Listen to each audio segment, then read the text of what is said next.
കണ്ണാടി വെച്ചില്ലേ നിനക്ക് ഒരുപാട് പ്രായം തോന്നിക്കും. ഓ അങ്ങ് തോന്നിച്ചോട്ടെ. ചേച്ചിക്ക് ഞങ്ങളെക്കാൾ പ്രായക്കൂടുതലില്ലേ? മുണ്ടുന്നേരിത് മതിയായിരുന്നു. അതാ സെറ്റപ്പ്. സെറ്റപ്പ് അല്ല ഗെറ്റപ്പാ. ഓ പിന്നെ അയ്യേ, ഇത് തിരുപ്പനാണെന്ന് ഒറ്റ നോട്ടത്തിൽ അറിയാം. ഞാൻ അങ്ങ് സഹിച്ചു. ചേട്ടൻ പറഞ്ഞല്ലോ എന്റെ ഉയരത്തിന് ശരീരം പിടിക്കും, ഇതാണ് മാച്ചസ് എന്ന്.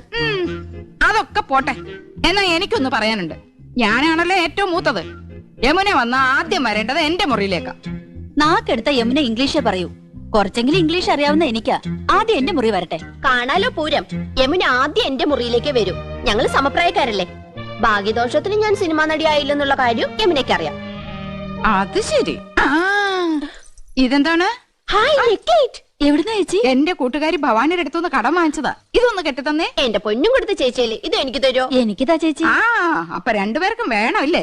എന്നാ ഞാൻ പറയുന്നത് അനുസരിക്കണം. യമുന ആദ്യം എന്റെ മുറിയിലേക്ക് വരുന്നു, പിന്നെ നിന്റെ മുറിയിലേക്ക് വരുന്നതിന് മുമ്പായി ഞാനിത് നിനക്ക് കൈമാറുന്നു. ഒടുവിൽ നീ അത് ഇന്ദുവിന്.